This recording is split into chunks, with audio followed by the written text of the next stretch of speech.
Hi, this is Heidi, episode 14, Clean Pain and Dirty Pain.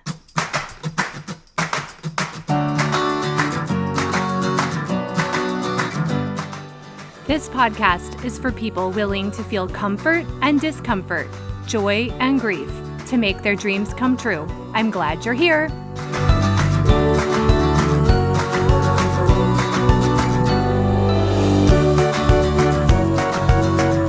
Hello, friends. Happy almost Thanksgiving. Thank you to all of you who keep rating and reviewing. Hi, this is Heidi. I really appreciate it. Keep it up. It really helps the podcast grow. And make sure that you are subscribed in iTunes or wherever you listen so you don't miss an episode. So many good episodes and topics coming up. I am so excited. Now, I've had several people reach out to me wondering how comfortable I am working with them as they are friends or close friends or family of mine. And I tell them what I'll tell you now. I work very well with people I know. I am very proud of how I can be very non-judgmental in sessions and approach each session and each client from a very neutral place. And I help you uncover the thoughts going through your brain. And many times, the things you think are true are not really true. And I make sure neither one of us is judging if what you're thinking is good or bad. And I teach you concepts to help you handle the areas of your life where you're struggling. And honestly, I think I have a superpower to ask the right questions that will allow you to uncover exactly what is creating your current results in your life. And as a coach, I am your coach. And as a friend, I am a friend. I show up differently with each of those hats on. So if you'd like to see how coaching works, definitely book a free mini session through my website. Now, this week I finished a 12-week program with a client, and her words to me at the end were, "I can't tell you how life-changing and helpful these sessions have been. I've put into practice everything I've read and learned for over 2 decades. Like, how cool is that? And just like this client, coaching gives you the tools to be more present, enjoy today, love yourself and others more, and develop the right mindset to achieve the goals that you've always wanted to achieve. And my sessions are all confidential. I actually end up loving my clients as people much more than I loved them prior. And actually right there, love is the emotion I come off each call with. And I see my clients loving themselves more, which is just the best. Now, today, I want to explain to you the concept of clean pain and dirty pain. This is something that I end up talking to all my clients about fairly early in coaching because I see it come up in everyone's thinking. Many come sharing a situation that's causing them maybe some emotional pain, and in their minds, it's blocking them from feeling more happiness or moving forward in some way. And pretty quickly, we uncover that what is causing them this exaggerated negative emotion is dirty pain or thoughts that they've created and layered on top of the real clean pain of a situation. So let me explain. I first read about this concept years ago in an article Dr. Martha Beck wrote in actually Oprah as one of the first pioneering life coaches. And she explains the two pains as this. Clean pain is what we feel when something hurtful happens to us. It's the natural pain of a situation. Dirty pain, on the other hand, is the results of our thoughts about how wrong this pain is, how wrong the situation is, how this situation proves how bad life is.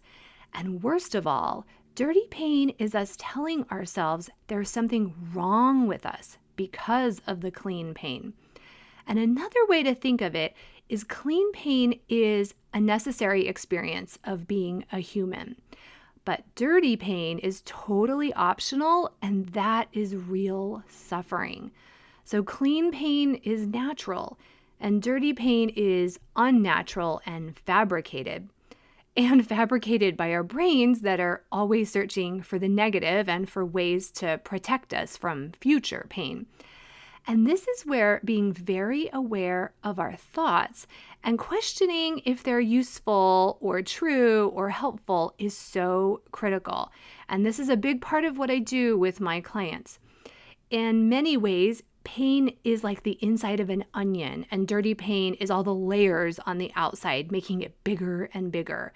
And the good news is that the layers can be peeled away. And the clean pain or the center core is usually just the reality of what we're living in. And the dirty pain and the outer layers are us having maybe unmet expectations or preconceived notions of what life should be. The dirty pain is us thinking something shouldn't have happened, but it did.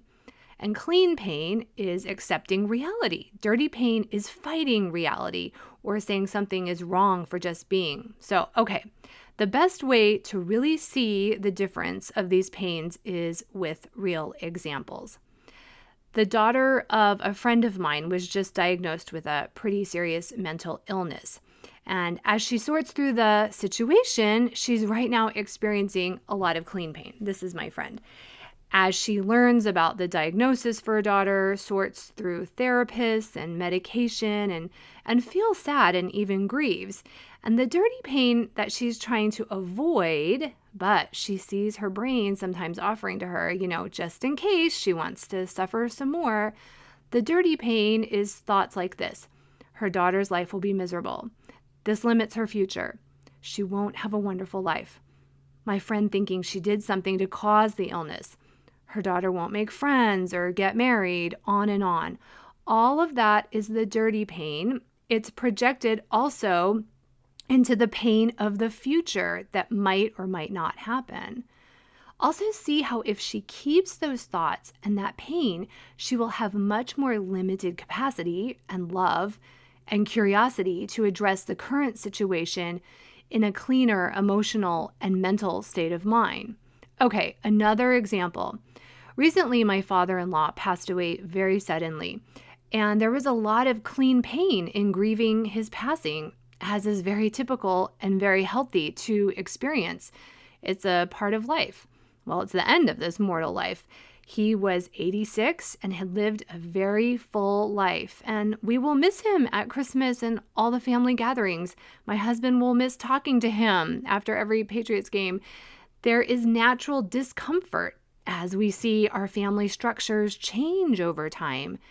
The dirty pain, which our brains wanted us to indulge a little bit, was, well, this might not have happened if he hadn't been on a trip he was on, and what if he had seen a doctor about possibly a health issue that none of us knew about, or in some crazy way, how could we have prevented this?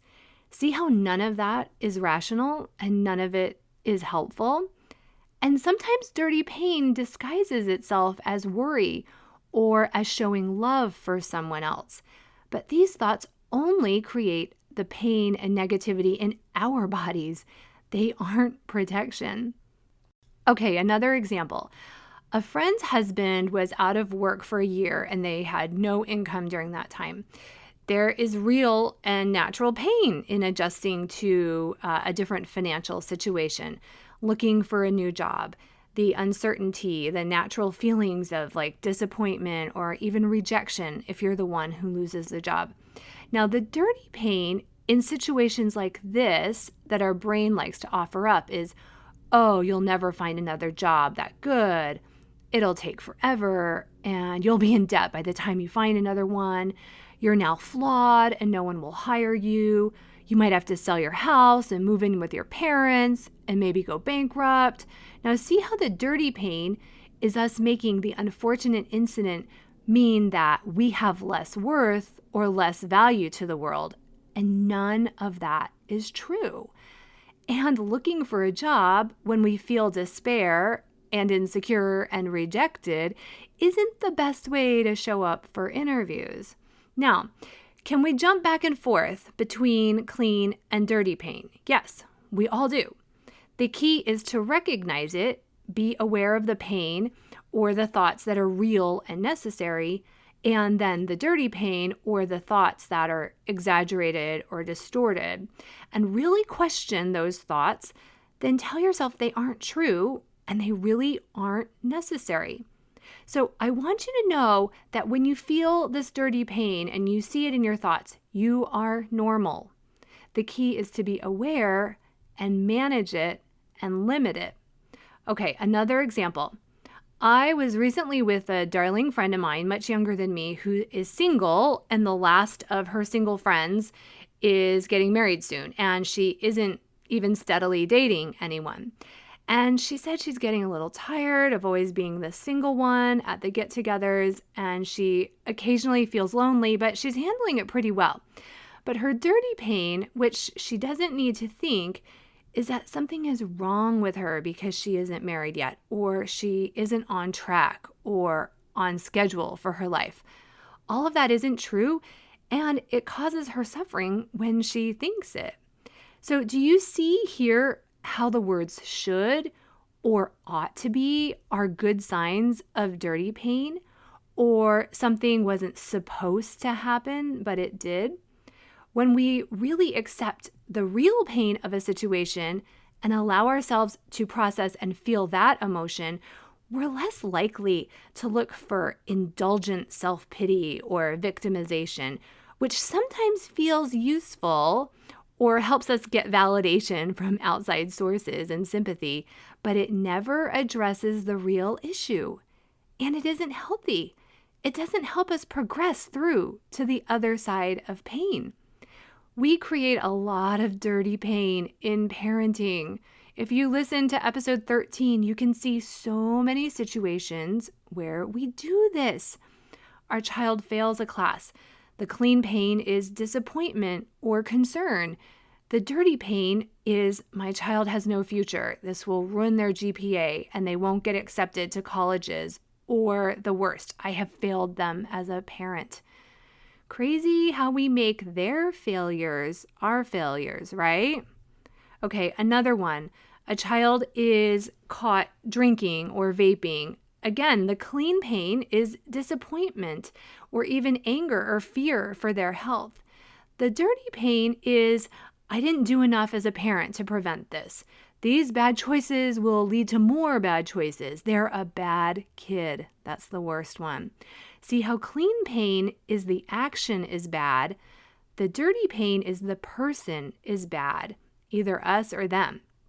When we accept that we are always 100% worthy and lovable, regardless of our choices, we start out with a mindset much more able to sit in our clean pain, honor it, and then minimize the dirty pain.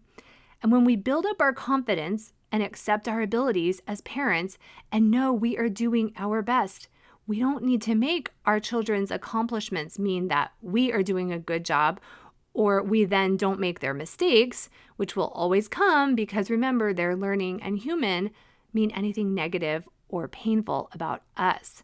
Now, one reason I have a coach and think coaching is so powerful is to have a person outside of my mind questioning my thoughts, someone who can pinpoint the thought causing the most pain, to help me question why I'm thinking this thought. Why is such and such a problem? I help my client see where the clean pain ends and then the thoughts creating all the dirty pain. What happens is that this dirty pain ends up being in a loop in our minds. We create this hurtful story and we repeat it over and over and over. And we really need someone to help us get out of the loop. And awareness and then examining and questioning is where we start walking towards the exit sign of this crazy roller coaster looping ride. Now, here are 3 big reasons to question your pain and thoughts and minimize the dirty pain, as if reducing the pain isn't reason enough for us to do that. Okay, the first is when we minimize pain, we become much more resilient people. We can bounce back from any setbacks and challenges. We deal with problems with perspective, and we don't create more obstacles or challenges for ourselves. Now, the second is gratitude, and a grateful mindset are much more accessible to us. we aren't wallowing in negativity and limiting our mind to see everything we have to be grateful for. The dirty pain often blocks our ability to see the ways we can grow from clean pain. And third, you know by now how much I love this quote. Your vibe attracts your tribe. Dirty pain has a negative energy or vibe to it. The more pain we have, the more negative our energy or vibe. So examine your energy, your vibe, who you attract into your life. A good vibe is so much more fun to be around and is possible even as we experience the clean pain of being humans. So in closing, remember this. Pain is part of the human experience, but suffering is optional. Now, if you think that you're suffering more than you need to, and you need help identifying the dirty pain or the stories in your life that you can drop, please contact me. This is where coaching is so powerful and seriously can change your life very quickly. I have seen how changing just one thought brings peace and comfort. And you can book a session on HeidiBenjaminson.com. And make sure you follow me on social media, mostly on Facebook and Instagram under my name, Heidi Benjaminson. And you guys have a fantastic Thanksgiving, and I'll see you next week.